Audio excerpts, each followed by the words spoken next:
Okay. So hi everyone, I am Amy Barg. I am the accounting TA. If you need homework help or you don't understand a concept or you need to review for an exam, I'm here for you. Just drop into my office hours. You don't need an appointment and I'm always happy to help. So that's who I am. Today we're going to go over the 2019 exam. If you have questions on the 2018 exam, I know some of your professors sent that out. I can answer those at the end for you, but we're going to go over the 2019 exam today. And we're going to start with part 2 because that's where most of the points are. And you should consider taking the test this way. Most of the points are in part 2, and so if you run out of time, it's really easy to just circle multiple choice questions and hopefully get some points. But if you run out of time on part 2, you're likely to leave a lot of points on the table, and I don't want to see that happen to you. So before we get started, I just want to take a minute to introduce you to your new best friend. If you come to my office hours, you've already met, but for the rest of you, this is going to be life-changing, I promise. It's the sort of thing, I'm trying to work on sharing my screen, sorry. If you only take one thing away from this review session, let it be this. Jot it down, memorize it, write it on your exam paper.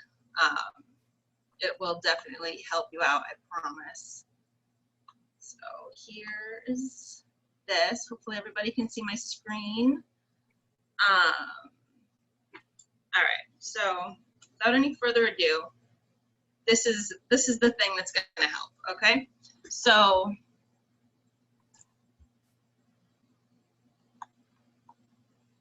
debits, credits, looks like a T-chart, but it's not really a T-chart.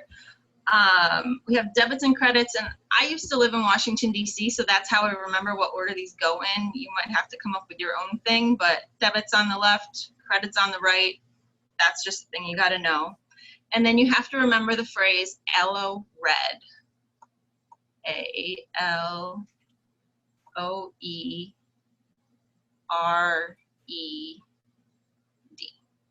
So A is for assets. L is for liabilities. OE is owner's equity. Your professor might call it stockholders' equity or shareholders' equity. QU, I know how to spell it, I promise, equity. But ALS isn't a word and LO is, so we're going with owner's equity. And then R is for revenues. E is for expenses.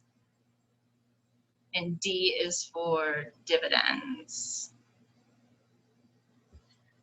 So now you have to fill in your chart, right? So we're going to start over here with assets on the debit side, and we have to switch over to the other side for liabilities and owner's equity. And we can stay on this side for revenues, but revenues are offset by expenses, so they have to come over here, and then we can stay over here for dividends. This part up here is your balance sheet equation, A equals L plus OE. This part over here is your income statement, revenues minus expenses, and the dividends only show up on the statement of retained earnings. They don't show up anywhere else. Don't put them on the balance sheet. Don't put them on the income statement. They only show up on the statement of retained earnings. So that is this little handy chart here, and it shows you what side each type of account has a normal balance on. So the things over here on the D side go up with a debit, and then they would go down with a credit. And the things over here on the credit side go up with a credit, and they would go down with a debit. So this is just a really handy chart for reminding you which side you should be putting things on, because I know that is sometimes the hardest part of all of accounting, right? So let's see here. Like I said, we're going to start with part 2. I am going to jot that little chart down again on this sheet because we're going to need it.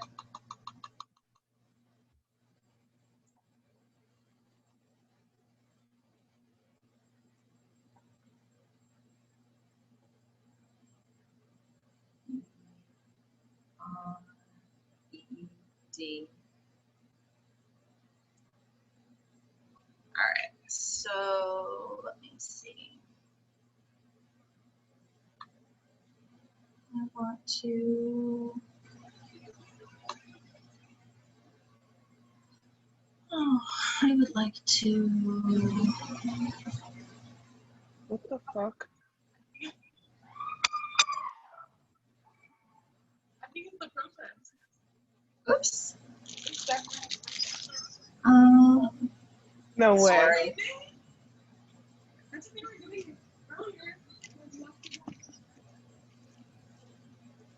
I'm sorry, I'm having some technical difficulties here. Hold on. There we go. Didn't it sound like it was coming from inside?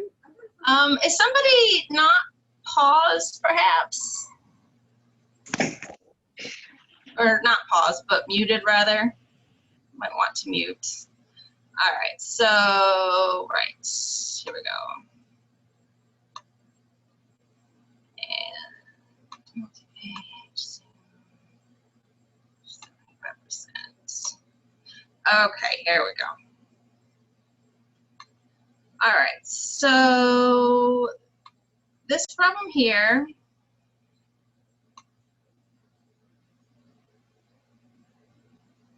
says that on May 1st, so what we're doing right now is we are doing journal entries.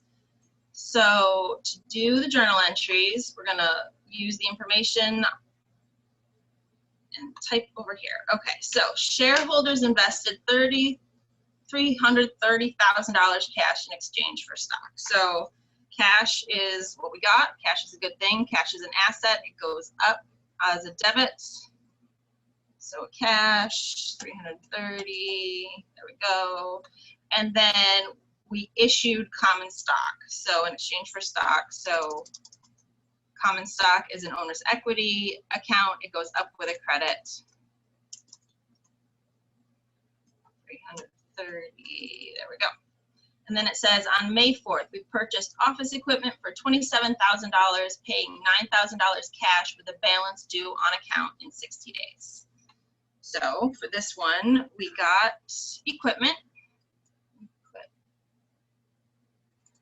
Can't type. Equipment for $27,000. And we had to pay cash, right? Cash is an asset, but we had to pay it. That's always sad. So it goes down as a credit, and it was $9,000. So now 27,000 and 9,000 don't equal. So we need something else. We can't just leave it there because all of our debits have to equal our credits. And it says that the balance is due on account. When you see the term on account, that means that's an account payable. We owe money on account anyway. So that's where the balance of that $18,000 is.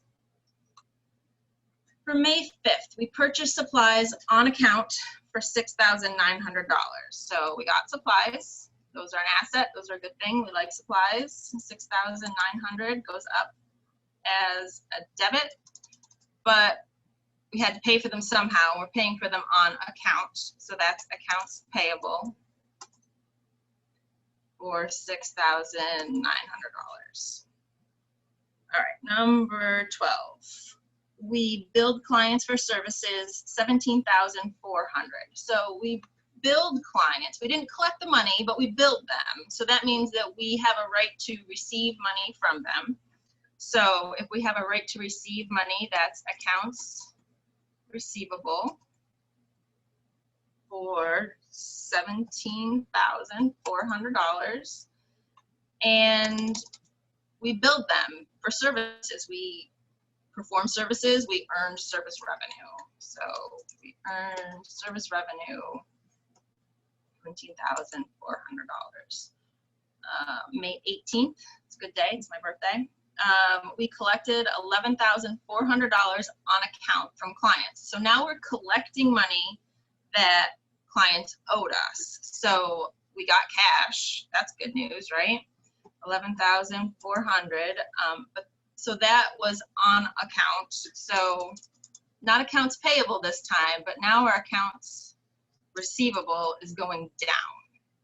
We're accounts receivable is an asset. It's a good thing. It means that we have the right to collect money later, but now that we're collecting it, we don't have that right anymore because they paid us off. They paid us back. So I have a question. yeah.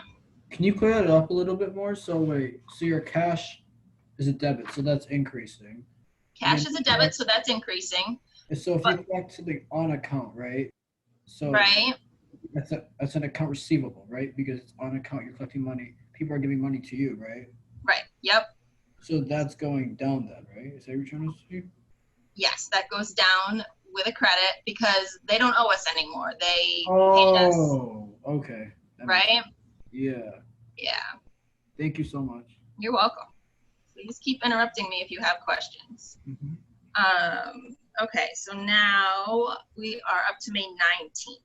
So we paid $4,500 on account to suppliers. So we owe money, and in order to do this one, so we owe money, we paid $4,500. So we know we paid cash for $4,500, and so we know we have to debit something, right? So we paid $4,500 that was on account. So we had an accounts payable, but we're paying that off now. So we don't owe that anymore. So we get to write our accounts payable down by 500, and we do that by debiting. May 26th, we paid $27,000 in cash dividends. So if we look at our little thing over here, we see that dividends down here are over on the debit side. So dividends are debit. Dividends for $27,000. And they're cash dividends, and we had to pay them. So that means our cash goes down. And last one, paid May rent, $15,900. So we paid May rent, so that means we had a rent expense for $15,900. And it doesn't say anything about prepaid rent or anything like that. So we're just gonna assume that we paid cash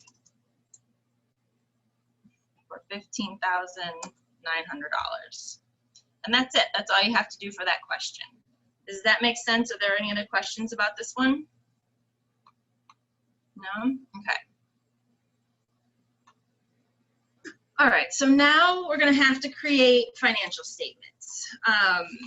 This is an adjusted trial balance that they're giving us. Everything is where it's supposed to be. You just have to create the financial statements, and then you're gonna have to do the closing entries. I haven't seen this exam, but I can tell you it really doesn't change significantly from year to year. So you're gonna have to do journal entries. You're gonna have to do financial statements. So just be prepared for that. So let's see here. I'm just gonna jot our friend down just for fun so that we can refer to it.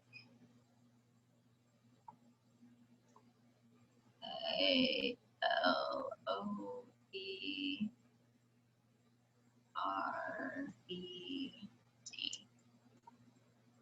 All right, so the income statement is the first one it wants us to do, and the income statement is net income is revenues minus expenses. This is the income statement right here. This is the balance sheet. This one's the statement of retained earnings. So for the income statement, we're going to start.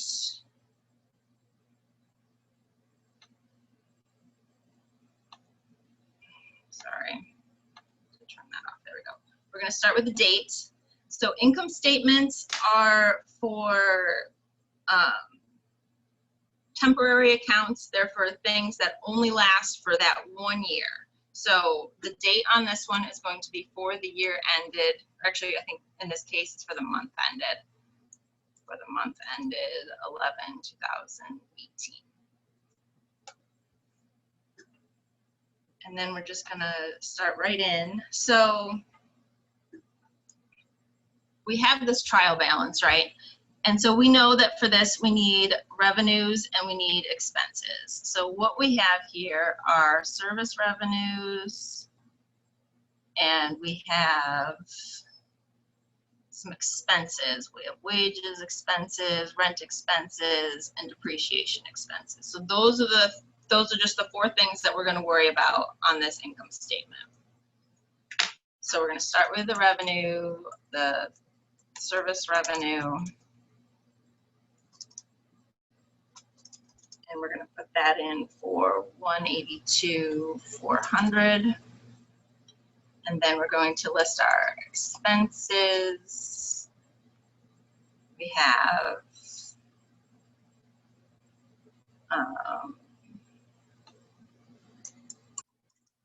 wage expense. We have rent expense. I have a question. Yep. So you put service revenue after. Do we gotta put in the test total service? Like, do you have to put total after service revenue, so total revenue, or does that really matter? You can, since there's just one service revenue, you don't really need to total it. But if there were 2 revenues, for example, if there was service revenue and rent revenue or some other kind of revenue, Right. you would definitely want to total it. Since it's just service revenue, and because I'm kind of limited on space on this exam, I left that out. All right. So when there's like more than 2, then you got to put total. But if there's 1, you don't got to total it up because that's the only one. Yeah. All right. That's right.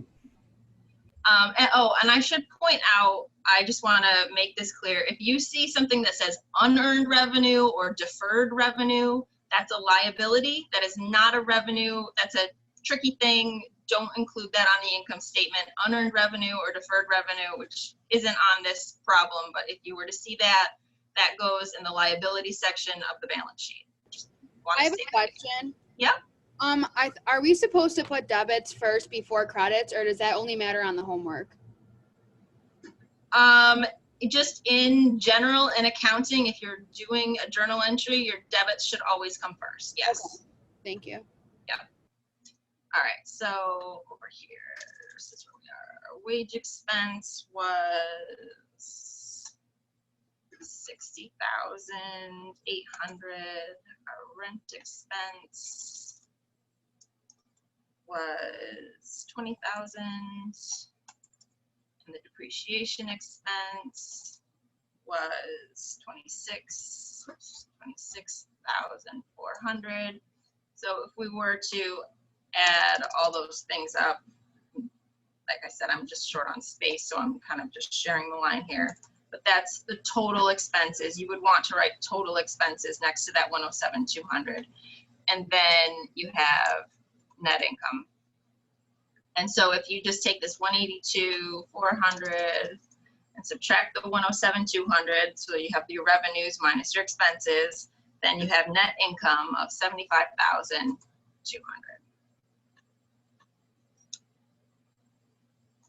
And that's the income statement. So the next thing that it wants to do is the statement of retained earnings. So the statement of retained earnings is also for the month ended 11/2018. So this one, you just have to remember your retained earnings equation, right? So the retained earnings equation is beginning, I can't spell, I'm sorry. I still can't spell. Beginning retained earnings, and then you add net income, you subtract dividends, and then that will give you ending retained earnings. So in our trial balance over here, it shows us what the beginning retained earnings is. Retained earnings is this 54,400. The net income, where do we find that? It's not actually on this trial balance. We just calculated net income, so we need to use this number over here. And the dividends are given over here. So the beginning retained earnings is 54,400. 54,400. So we're going to add the net income that we just calculated, 75,200. We're going to take out the dividends of 30,880. And if we do the math on that, we come up with ending retained earnings of 98,720. All right, now we're down to the balance sheet. So the balance sheet. Quick question. Yes. On the income statement, what is the 107,200? That is the total expenses. I ran out of lines. You should have written total expenses next to that. Okay. But that's what that is. That's those three things added up. And then you would subtract those from the service revenue. All right. Okay, so now for the balance sheet. So the balance sheet, let's pick a new color here. So the assets on the balance sheet are the cash, the accounts receivable, the prepaid insurance, and the equipment. The other thing that goes in the asset category that is on this, but you need to pay attention, is the accumulated depreciation. Accumulated depreciation is over on the credit side, so it looks like a liability, but it's not a liability. It's actually a contra asset. So what it does is it acts contra to an asset, to equipment, and it reduces the amount that the equipment is worth, essentially. So we have to make sure that we put that with the assets. And then for the balance sheet, we have assets, liabilities, and owner's equity. So we also need the liabilities. The liabilities here are the accounts payable and the notes payable. And finally, we need the retained earnings. So, and common stock. So we have common stock, and it tells us we have this retained earnings on here, right? But we already used that number. If you, on your exams, are scribbling through things that you already use, it'll prevent you from using them twice. It can be very helpful. So we already used this one. What we need is this one over here that we just calculated. That's the ending retained earnings. That's the one that goes on the balance sheet. I have a question, ma'am. Yep. Okay, so accumulated depression, that's always going to be an asset, right? Yes, it's a contra asset. Yes. So the other question I have, so like, honestly, like when I thought for this test, I thought they're going to ask us about like current assets and then current liabilities and everything. So when will we know like not to use that? Like on the test, is they going to ask for a literal normal balance sheet without like current assets and everything, or?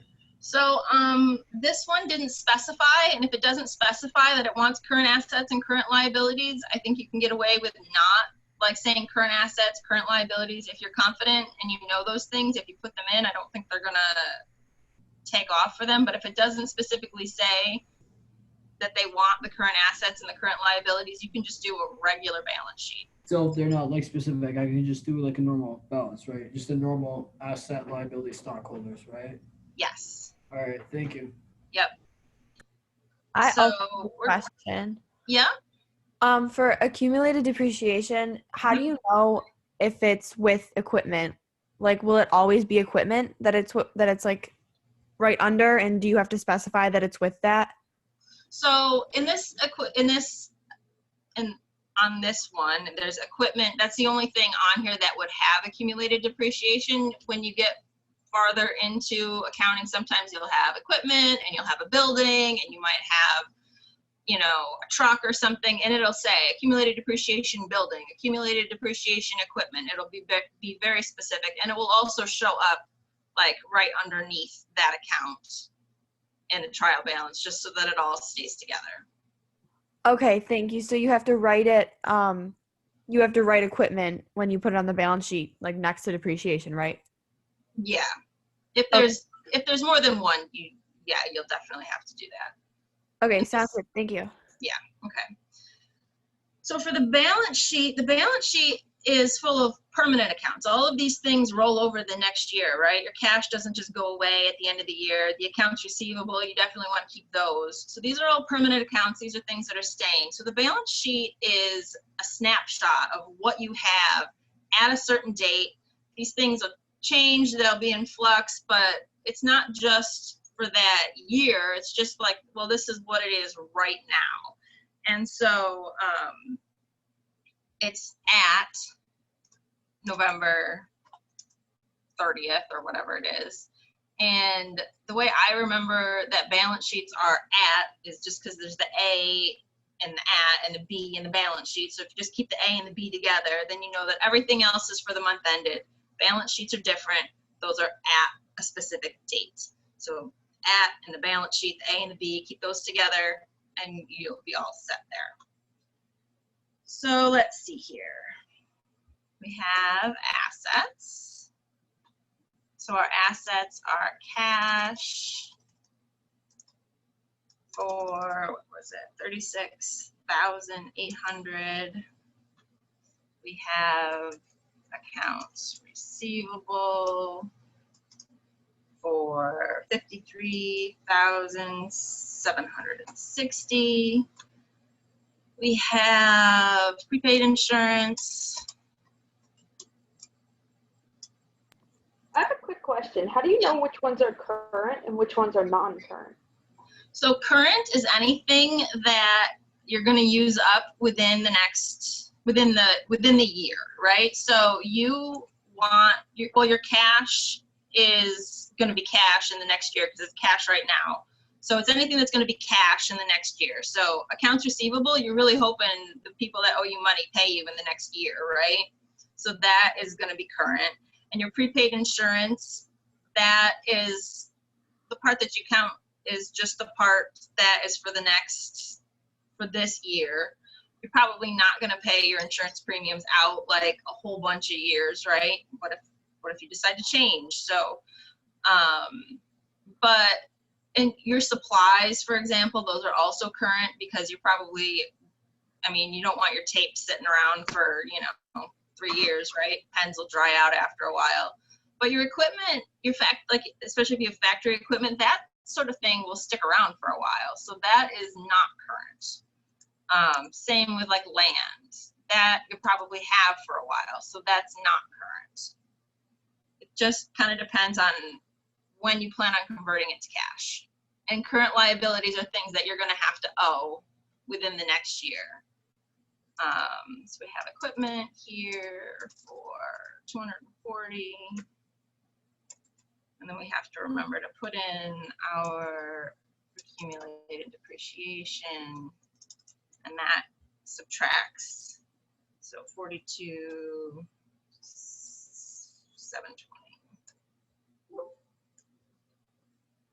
Okay, so now we can add up our total assets. So these things all add together to 302,240. All right, let's do our liabilities. So we had our accounts payable. That was for 40,000. And we had notes payable. And that was for 115,520. And that's all we had for liabilities. So this is going to be total liabilities. I think that's what that says.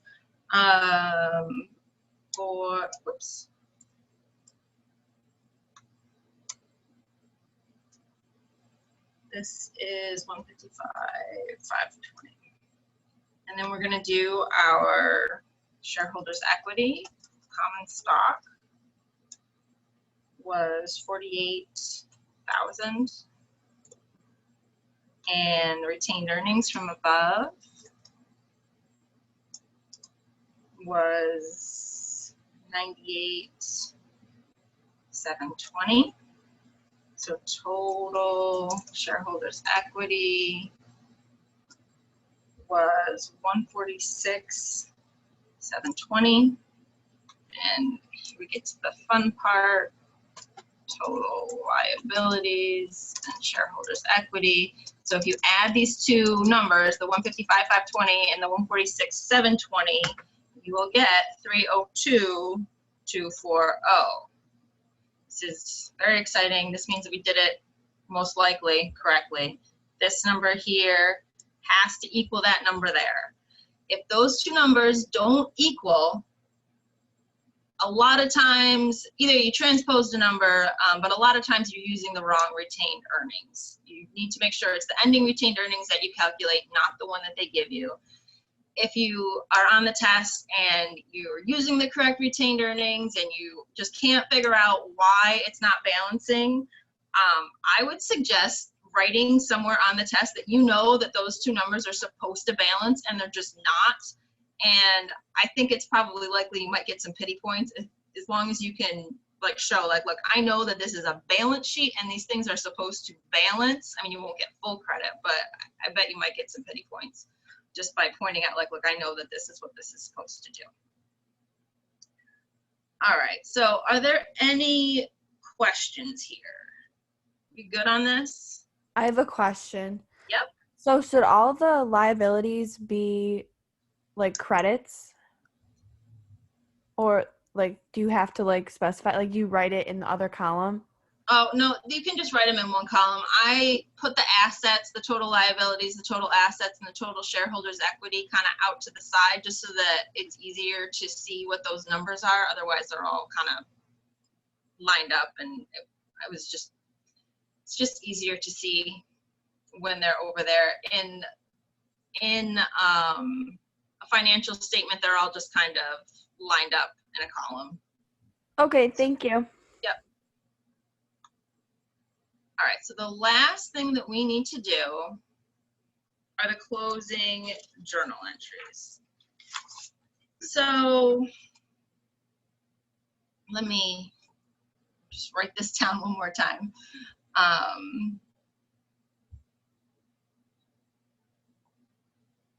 So ALOERED.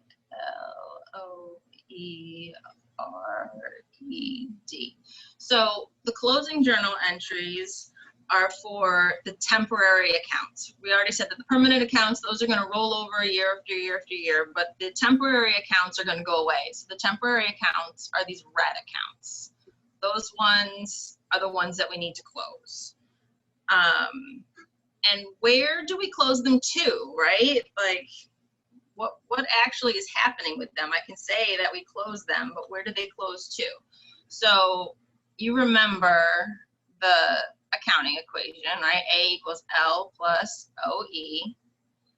Owner's equity has a bunch of things in it, like common stock, but more importantly, it has retained earnings in it.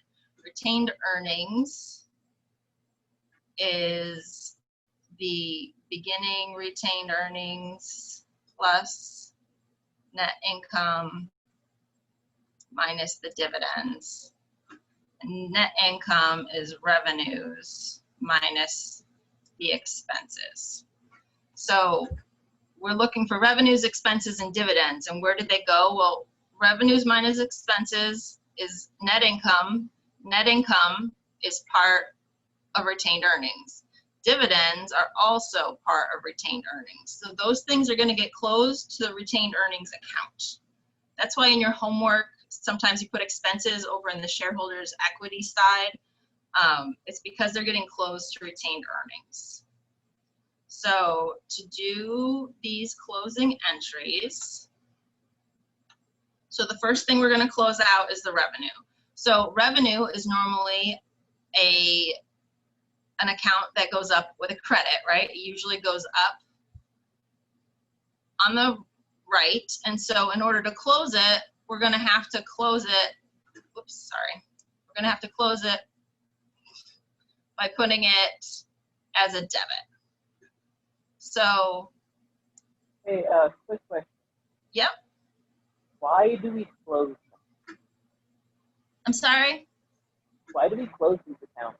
Why do you close the accounts? So they are temporary accounts. I mean, not that we don't care about our net income in future years, we do, but we don't care what our net income was last year. We're worried about what our net income is this year. So all of those revenues, all of that money that we made last year, that doesn't really have any bearing on the next year. So we need to just close all those out. What we have going on our books, we've got these T accounts, right? And there's all sorts of revenues in here.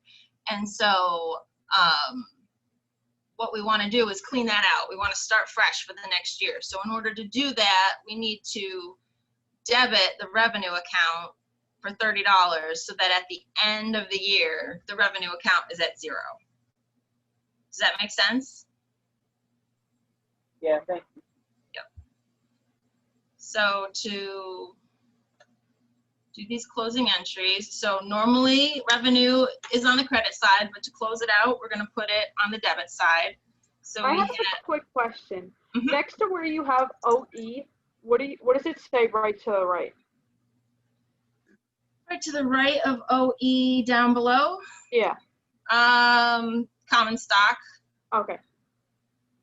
Yeah, sorry. It's hard to write on the screen. It's a little bit messy. That's why I've been trying to type as much as possible.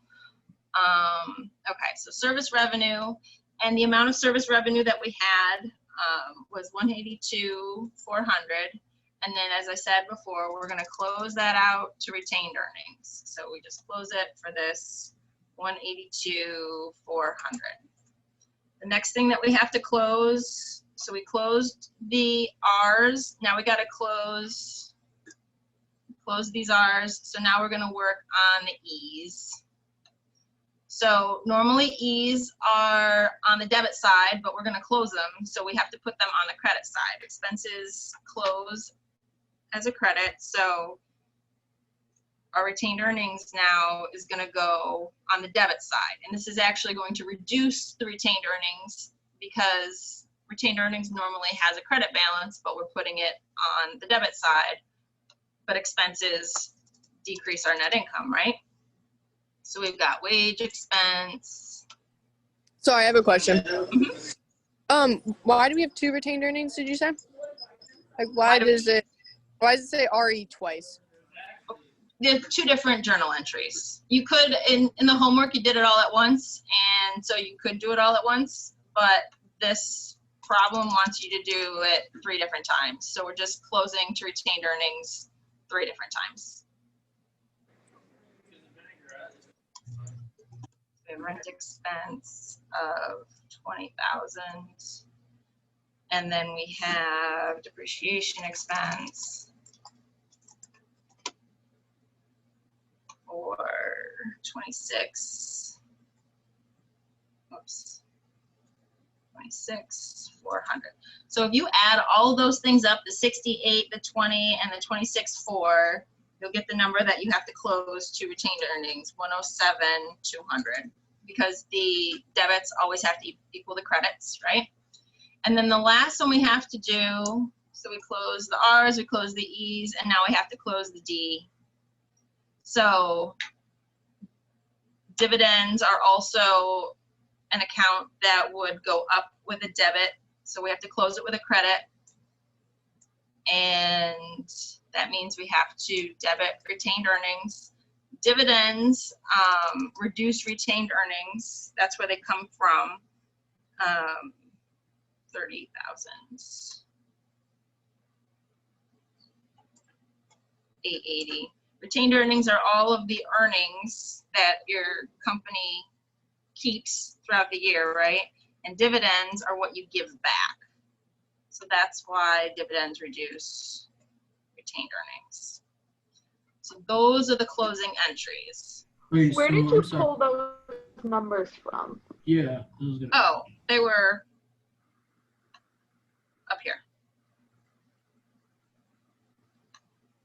So basically for the closing entries, whatever you get on the income statement, the balance sheet, and the statement of retained earnings goes in there. You no longer have to use what's given to you in the adjusted trial balance? Well, so you technically, I think you would do the closing journal entries before you would do the statements, but maybe. But yeah, you can just use the what on the income statement we got that 107,200, so you could use that number. The service revenue is 182,400, and the dividends were down here, this 30,880. Okay. They're the same numbers that you would get off the trial balance, though. Okay, yeah, that was my question of knowing when to use the numbers, like from the retained earnings, like that you were given on the trial balance, and then when you use like the new retained earnings, like how do you know like when to use like the new numbers? Right. Yeah. So the service the revenues and the expenses will get closed out, but just use. I mean, for these purposes, you can just use the numbers that you're getting on the trial balance, but they're also over here. It doesn't matter. Okay. For what we're doing here. Can all you right. show me where those 3 retained earnings came from again? Like where we got them? I just don't get that part. Okay, so down here, right, you understand why we are closing to retained earnings? Yes. Okay, so those are just those numbers, those retained earning numbers. So we had service revenue and we needed to close the service revenue out. So the service revenue was 182,400. So that service revenue, which is also over here, this service revenue number needs to go away. So that's why we credit retained earnings for that number. And then it's the same with the expenses and the dividends. Those expenses all need to go away. And so we just debit retained earnings for that amount. On the homework, you did one journal entry. You had the service revenue, and then you had the expenses, and then I believe you credited retained earnings for the difference, which is the net income. So you could do it that way. This exam just asks you to do them in 3 separate journal entries. Okay, so we pretty much just cancel out the revenue and expenses with the number on the opposite side for retained earnings. Yes. Okay. Thank you. Yeah, that's all you're doing. Your debits always have to equal your credits. So if you know that you're debiting 182.4, you have to credit retained earnings for 182.4. If you know that you are crediting 107,200, you know that you have to debit 107,200. So normally expenses are debits, right? But then when it comes to closing, it switches then, right? So Right. From your debits. Right. Okay, so they just switch around then, basically, right? Right. For closing, they're just switched around because you had this amount over here as revenues, and you need to make that go away. So you just, instead of crediting revenues, you're going to debit the revenues, and then that makes the revenue account equal 0. All right, thank you. Yep. All right. How do you know, like when you have the service revenue on top of the retained earnings, like how do you know which one goes first, I guess is my question. So service revenue is normally a credit account, but to make it go away, we're going to put it on the debit side, right? And we always do our debits before our credits. So retained earnings is an asset, right? Retained earnings is an owner's equity account. Owner's equity. So wouldn't that go up with a credit? So like in 2, why is it on the debits? Because it's going down because you're taking the expenses out? Yep. Okay. That's exactly why. And the same with the dividends. Dividends come directly out of retained earnings. So if we had $100,000, but we're giving $50,000 of it back to the shareholders, well, then our retained earnings is down to $50,000. So we have to reduce it by debiting it. Okay. All right. I'm going to go over the multiple choice questions. Let's see. Okay. So I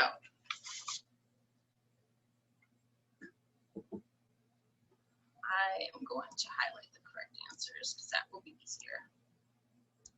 All right. So let's run through these. It shouldn't take too long. Okay, so the first one, the key characteristic of an asset is that it represents a probable future economic benefit owned or controlled by an entity. That is the definition of an asset. So that is going to be true. Assets are good things that benefit us later. Liabilities are things that we're going to have to pay later. Okay, number 2, regardless of the business activity recorded, the left side of an account is a debit and the right side is the credit. That is also true. Debit just means left and credit just means right. That's just kind of what those words mean. We have the debit and credit, right? And so you just have to remember that. Number 3, a trial balance is a list of the title and numerical code of all accounts in the general ledger. True or false? That one is false. So a trial balance is a list of all accounts with their balances to provide a check on the quality of debits and credits. This thing here that they're talking about, the list of the title and numerical code of all accounts in the general ledger, is actually called the chart of accounts. What is So, the general ledger? the general ledger is that thing that keeps all the debits and credits. It keeps all of our, that's where all of those journal entries that we make eventually go. Okay. All right, let's see here. Which of the following statements about double entry bookkeeping is true? So let's see here. Each transaction is recorded twice. Nope, that's not true. The total amount debited must equal the total amount credited. Yes, this is what's going to end up being true. If one account is increased, then another account must be decreased. That is not true. We have assets equals liabilities plus owner's equity. We can have an asset go up and a liability go up. We can get equipment and have accounts go up, or assets go up, and we can have an accounts payable and have a liability also go up. Double entry bookkeeping only applies to manual accounting systems. Also not true. So the answer here is B. Which of the following forms of business organizations exist as a legal entity for tax purposes? So the answer here is a corporation. A sole proprietorship and a partnership are not legal entities, and a labor union is just kind of there as a distractor. Is that because the sole proprietorship and a partnership is almost private? Yeah, pretty much. Corporations have a lot of other, rights, and so they have to be a legal entity to have rights, and it's, sole proprietorships. They're taxed twice? Yep, they get taxed twice, double taxation, and a sole proprietorship and a partnership doesn't have that double taxation problem. But because a corporation is a legal entity, it can be taxed. Okay. All right, financing activities are generally recorded as, the answer here is either debt or equity financing. You can either issue bonds or you can issue common stock, and either one would count as financing. Which of the following is not part of the standard heading of a financial statement? Well, you need the name of the company, you need the statement title, you need the date or time period of the statement. So it would be like, ABC company, income statement for the month ended. But what you don't need is the company's industry. Quick question on number 8. So how do you know which activities like finance, like how did you get that answer? Well, so financing activities are things that you do to help you finance your assets, right? So you can finance your assets. You generally need money in order to buy your assets. And in order to get money, you can either issue common stock, which would be equity financing, because when you issue common stock, people will give you money. And you can also sell bonds. That's debt financing. So when you sell bonds, you get money, and then you can turn around and buy whatever it is that you needed to buy. Okay. Okay, so number 11. On January 1st, 2019, Little Robot invested $300,000 of common stock to start Bot Corporation. During the year, Bot Corporation had total revenues of $60,000, total expenses of $16,000, cash dividends paid total $12,000. What was the balance in Bot Corp's retained earnings account at the end of the year? I'm going to type this because it will be messy. Whoops, that's not what I wanted to do.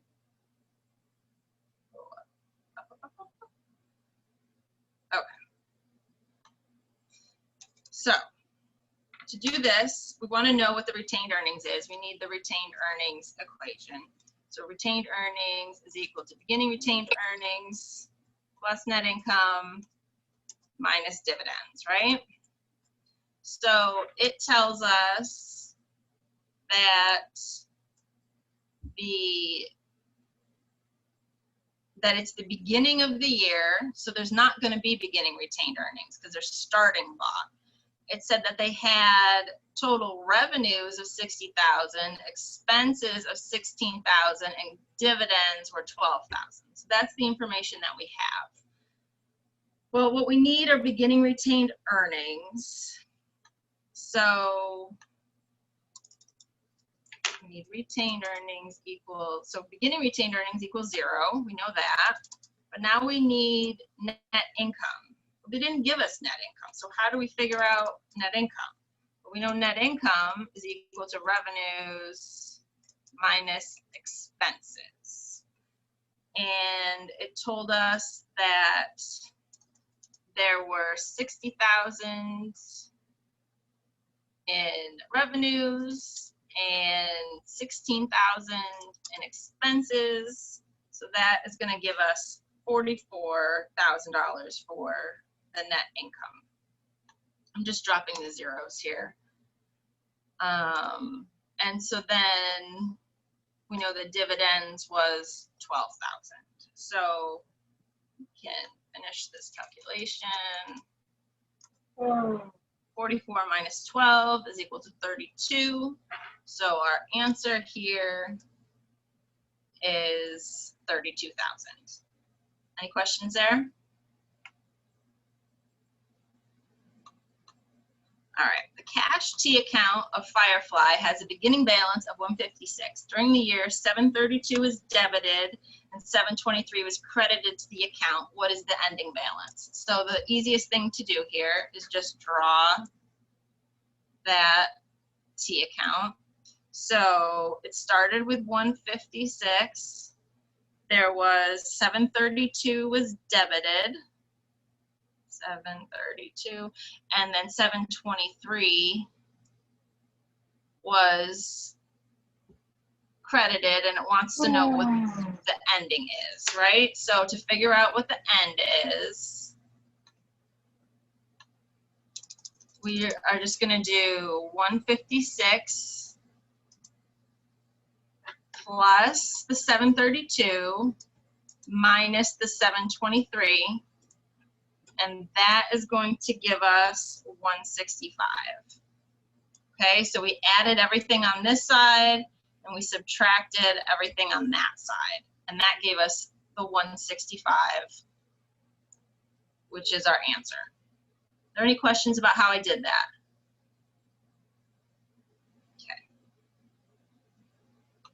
All right, a company received $11,000 cash in exchange for 200 shares of the company's common stock. What would the effect of this transaction on the current year's accounting equation be? So the current year's accounting equation is A is equal to L plus OE.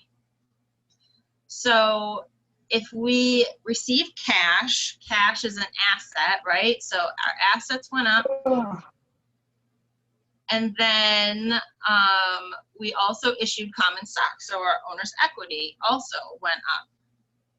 Nothing happened to the liabilities. It was just cash and common stock. So the answer to this one is 11,000 increase in assets, no effect on liabilities, 11,000 increase in stockholders' equity.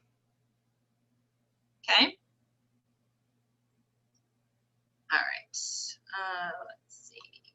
which of the following errors, each considered individually, would cause the trial balance totals to be unequal? So the trial balance, make sure that all your debits equal all of your credits. So if a transaction wasn't posted, but everything else was posted correctly, the trial balance isn't gonna be able to tell you that. If you have a payment of 112 for insurance posted as a debit of 112 to prepaid insurance and a credit to cash of 112, well, that's correct. So that's not going to be a problem. And if you have cash received from customers on account was posted as a debit of 200 to cash and a credit of 200 to accounts payable, well, so that's wrong. It should be accounts receivable, but since the 200s match, that's not going to cause a problem either. However, a payment of $422 to a creditor was posted as a debit of $4,222 to accounts payable and a credit of $422 to cash. That's going to cause a problem because 4222 does not equal 422. So that's the one that's going to cause a problem on your trial balance.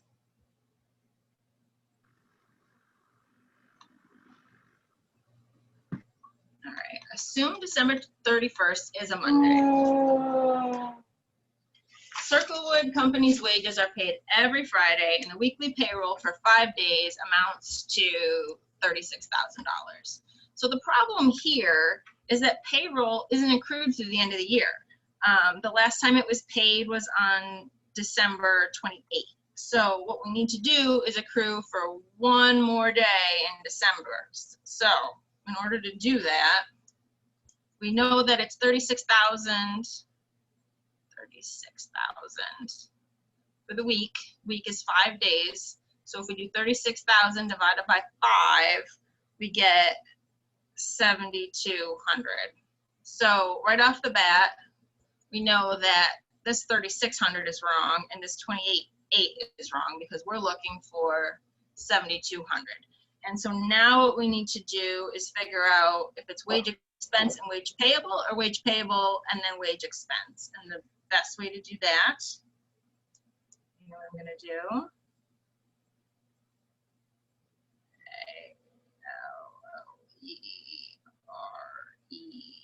A-L-L-E-R-E-D.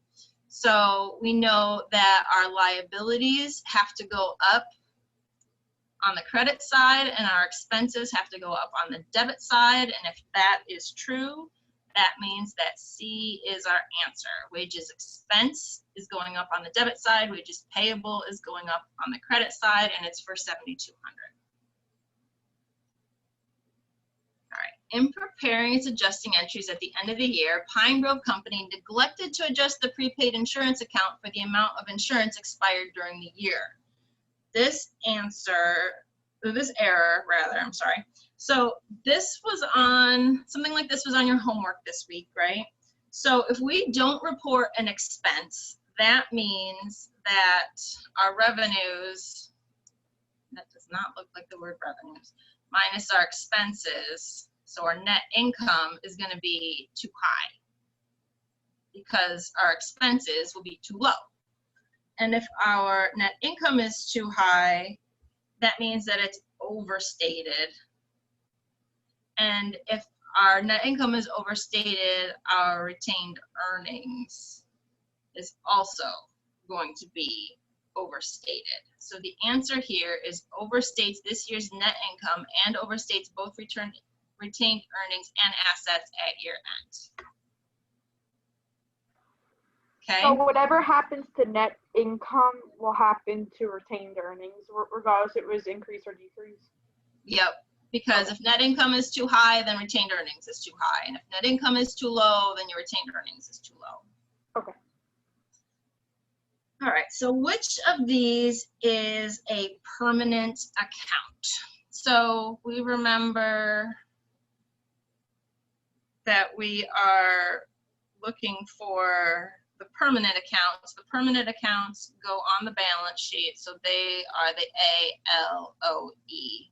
So we are looking for something that's an asset, liability, or owner's equity.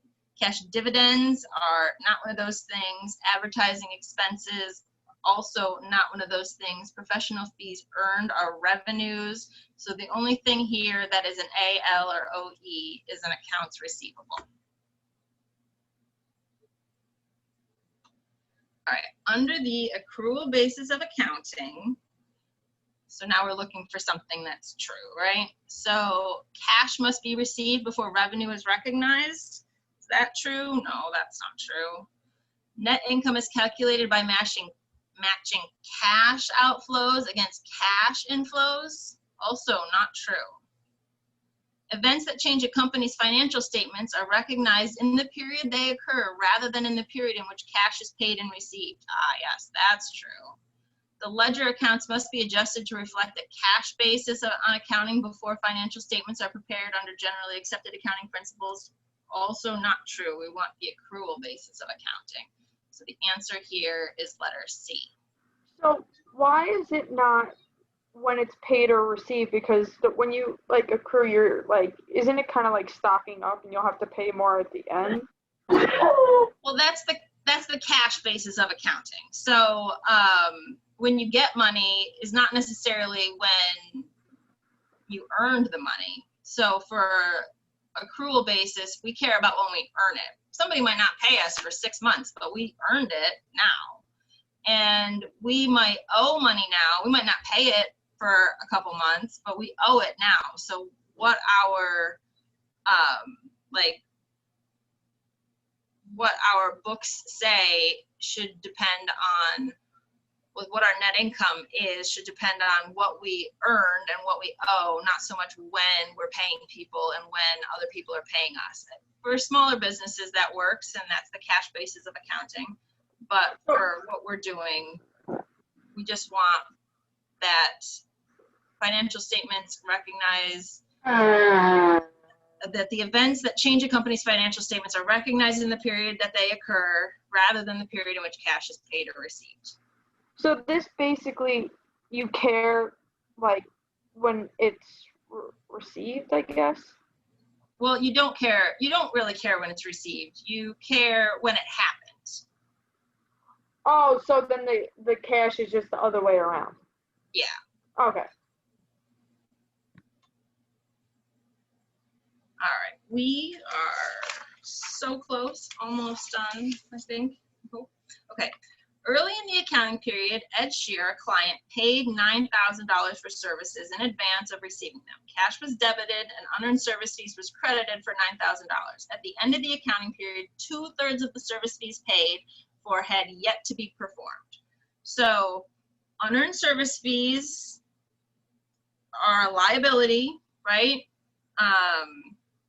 And so as a liability, they go up with a credit. So originally when this first happened, somebody debited cash for 9 and unearned service fees for 9. And now we know that 2/3 of them have yet to be performed, which means that 1/3 has converted to revenue. So if we have 9 and we need 1/3 of it, so 9 divided by 3 is equal to 3. So we're looking for something that says 3,000, so we can get rid of these 6,000 ones. And then we have debits and credits. We have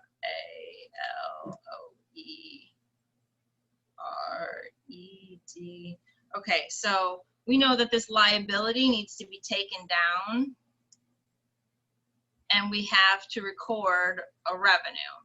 So we need our liability to be on the debit side, and we need our revenue to be on the credit side. So that means that the answer here is letter A.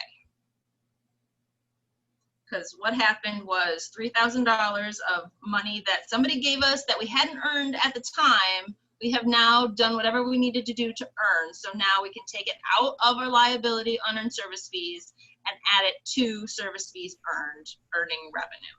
I have a question. So wait, all right. So can you explain that again? So I'm still a little confused on it. Okay, so somebody gave us $9,000 and said, hey, I need you to do all this work.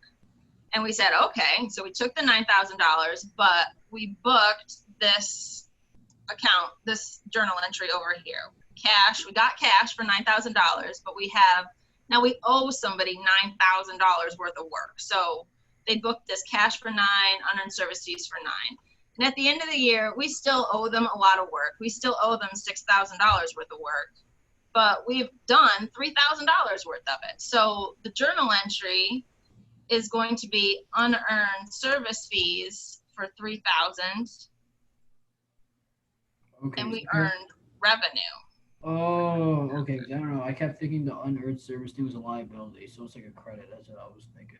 My bad. It goes up with a credit, but we've earned it now, so that part's not a liability anymore. So we can knock that T account down. We have this unearned revenue T account, right? And it had $9,000 in it, but we've done some of the work, so we can knock it down by 3. So now we only owe them 6. Okay, so we got some of it because they said 2/3 of the service was already paid. So yeah, we already had it. All right, so then that'd be a debit because you're earning it. Okay, thank you. Yep. Wait, so I have a quick question. So because you're earning, like, I get how we got like the 3,000. I'm just confused on like the order of which it goes in still. So they gave us $9,000 and we needed to do work. And so we did some of that work, but we haven't done all of the work. So we've earned 3,000 of it as revenue, but there's still 6,000 that we still owe them. So when you have like a credit for the service fees earned, because we earned that, wouldn't it go up? Yes, that's revenue. Service fees earned is revenue. And revenue goes so up. it's a liability and it goes up with the credit. Right, unearned service fees. So service fees earned is revenue. Unearned service fees is the liability. So, but wouldn't revenue still go up with the credit? Revenue does go up with a credit, yep. Okay. And this unearned service fees is going down with the debit. Okay. Okay? All right. The beginning balance of Polyparrot supplies was $2,600, and at the end of the period, the company determined that only $1,600 of supplies were still on hand. What adjusting entries should they make at the end of the period? So we have our supplies account, and at the beginning of the period, there was $2,600. At the end of the period, there was only $1,600. So they want to know, what was our supplies expense? What's this number over here? How do we get from 2,600 to 1,600? Well, the answer there is 1,000, right? We used $1,000 worth of supplies. That's our supplies expense. So in order to figure out what we need to do here, we got our friend over here, right? ALOERED.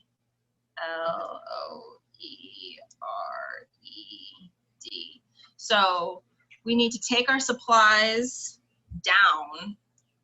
So our assets are going to go down on the credit side, and we have a supplies expense. That's what needs to be on the debit side.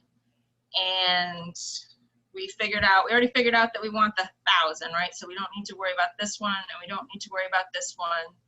So the one that gets us the right order is this B, supplies expense on the debit side, because that's the expense, and then we're taking the asset down on the credit side. All right, which of the following assets would not be classified as a current asset? So accounts receivable, you want people to pay you within a year, right? So current assets are paid within a year, or they're things that are turned into cash within a year. So accounts receivable, that's current. Prepaid rent, that is something that you're going to use up within a year. So that's also current.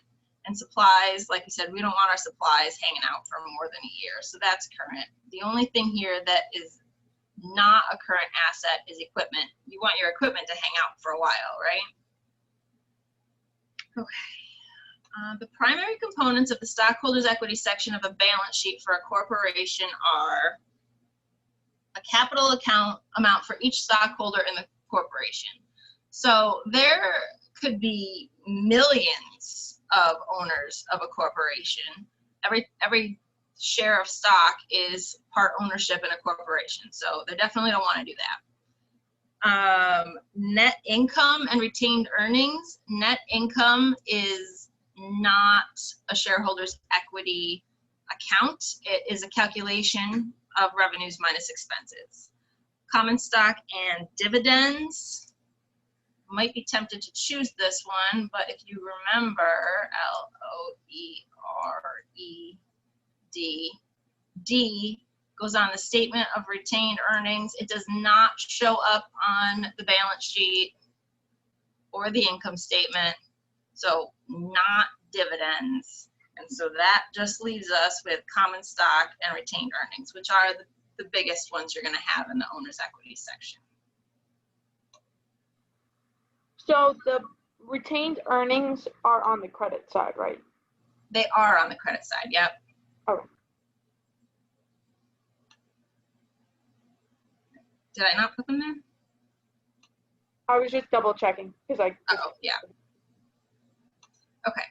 Data from the financial statements of Nancaro Brothers and J.C. Murphy are presented below. To the nearest hundredth, what is the 2019 debt to total assets ratio for Nancaro Brothers? So for Nancaro Brothers, so we are only concerned about this column. We don't care about the other column. And we are looking for, sorry, debt to assets, debt to total assets. So debt to total assets is total liabilities, because those are that's our debt, total liabilities, and then total assets, current and non-current. So we are concerned about 2019, so we want this number here, and we want total assets for this number here. So what we do is 70914 divided by 100, 372. If we do the math there, we get 0.706, which is going to round over here to 0.71. The debt to total assets, it tells you what to do, debt to over total assets. And this is another good one to know, the current ratio. The current ratio is current assets over current liabilities. And so it's, yeah, B, current assets divided by current liabilities. It's just something that this test wanted you to memorize. Best Ball Bearings has a return on sales ratio of 24.6%, and Amazing Automotive has an ROS ratio of 27.45%. What of the following statements is true? What does any of this mean, right? So return on assets, oops, that's not the one I want. All right. So return on assets. So return, if you hear the word return, you should just think net income. And on, it's going to sit on top of sales. So it's just net income on sales, or net income over sales. Sales is also revenue, right? So we want something that's going to talk about net income, which is also maybe like profits, and we want something that's going to talk about sales or maybe revenue. So let's see, what do we have here? So Amazing. ROS is return on sales? Yes. Okay. Amazing Automotive reported more dollars of profit than Best Ball Bearings. Okay, so profit is a word that we were looking for. So that may be true. Maybe, I don't know. Amazing Automotive has more of the firm financed with debt than Best Ball Bearings does. All right, so we're talking about net income and sales. This doesn't say either of those words, so we're not gonna consider that one. Amazing Automotive is more efficient at generating profits from its revenue than Best Ball Bearings. Well, okay, so this one has the word profit and revenue, so that sounds good. And then Best Ball Bearings would likely to be able to borrow money at a lower rate than would Amazing Automotive. Well, that doesn't really talk about profits, sales, or anything like that. So now we've got to choose between A and C, and C has more of the words that we were looking for. So if we're going to guess C, and we would be right. That's how I would work through that question. Which of the following is not a category for classifying cash flows in a statement of cash flows? So the statement of cash flows had operating activities, it had investing activities, and it had financing activities. Investing activities and financing activities kind of are non-operating activities, but non-operating activities is not a category.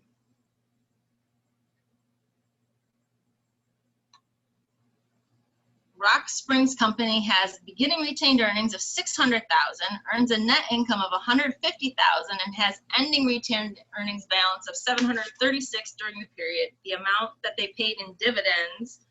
So this one just wants you to do a little algebra, which I know isn't fun, but it wants you to know this equation that we've needed all over the place, right? Beginning retained earnings is equal to, beginning retained earnings plus net income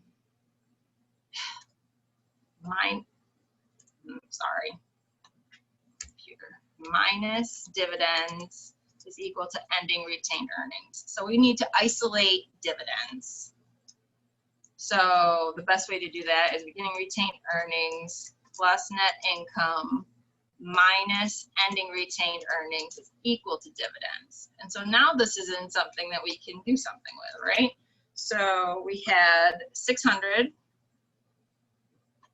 It told us that it had beginning retained earnings of 600. It told us that we had net income of 150 and ending retained earnings of 736. So beginning retained earnings is 600. We're going to add 150. We're going to subtract 150. We're going to subtract 736. And that's going to equal 14. There we go. So the answer to this one is C, 14. So that is the test. What questions do you have? Do you think, like, on the test, like, for like the part 2s, that it'll be similar, like for the closing entries, because I know that you can do them all in one? Do you think it's going to be more of doing it in the 3 sections like we did, or doing it in like the big one, like the homework? Honestly, I don't know. I would say they probably will lean towards the way that they've done it here, but I mean, this journal entry here, you could very easily do it, just taking out those REs and figuring out which side it needed to go on, which one was bigger. So go over just one more time, like for the closing journal entries, like how did you know, like you started off with service? So it's like, it's revenues and then expenses and then your dividends? I mean, honestly, you could do these 3 journal entries in any order you wanted to. I did them in that order because I knew I was trying to eliminate the red section, and I'm the start at the top and work my way down kind of person. So I started with revenues, and then I did my expenses, and then I did my dividends. If you were doing one like singular journal entry, you would just want to make sure that you started with the service revenue, because you always start with a debit. So for the retained earnings, it will only be a credit for the first one. Is that true every time? And then for the last 2, it will be a debit? Well, it'll only be a credit when it's matched up against only service revenue. Well, it'll only be a credit when it's trying to balance out something that is like heavy on the debit side, right? Okay. So, here, let me erase some of this and we'll do the other journal entry.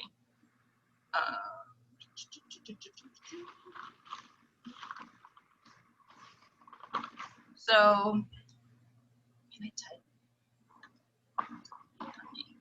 Sorry, not really. Okay. All right. So for this one, if we were going to do it all at once, we would have the service revenue for 182,400, and then we would skip the retained earnings and we would do the wage expense for the 6,800, and then we would do the rent expense for the 20,000, and we would do the depreciation expense for the 26,400.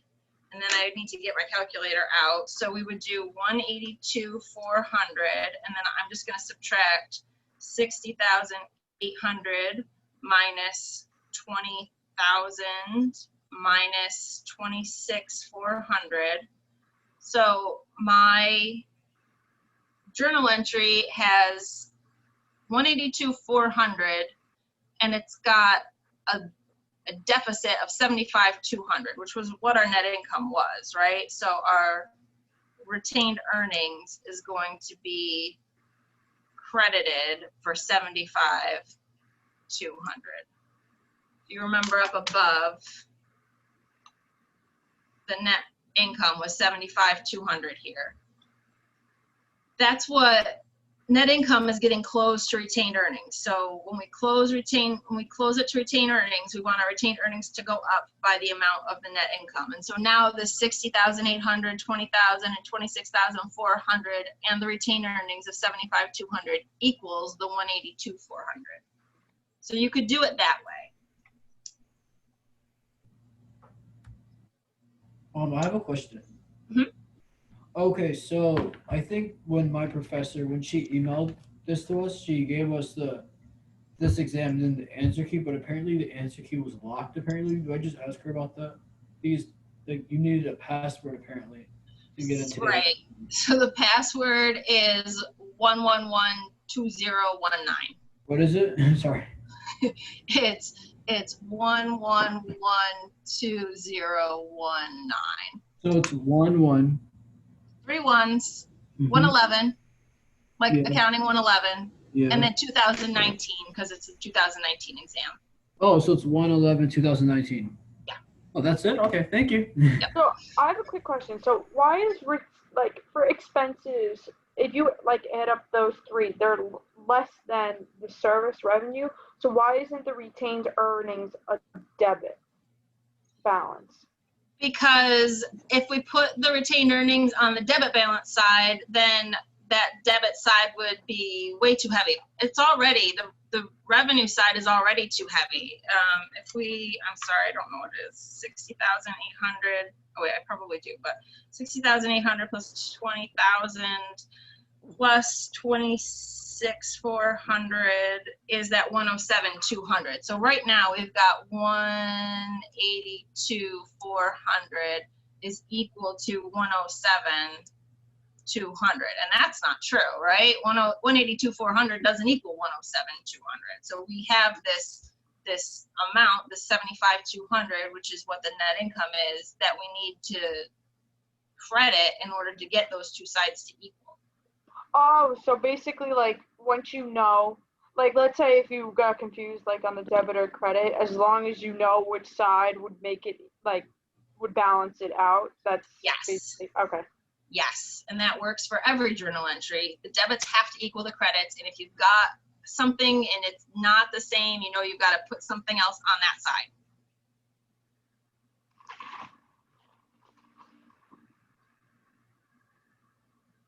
Are there any other questions? good.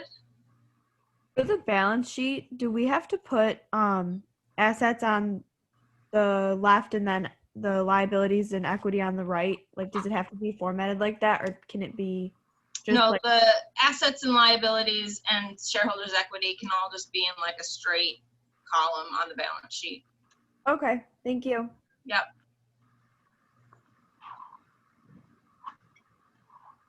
All right, feeling good?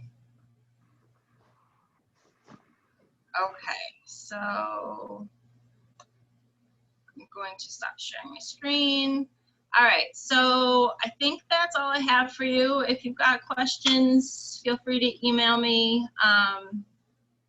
Good luck studying. So I have a question. One more question. So wait, where's your office located? If we like need help or anything like that. So you're probably not going to find me in my office. The office hours are virtually, so if you need to find me, I Yeah. have office hours, virtual office hours. I'm online. You can just drop in, or I do have in-person office hours in ACAD 228 from 4 to 6 on Wednesdays. Okay. I just want to know. Thank you so much. Yep. Okay. We all set? All right.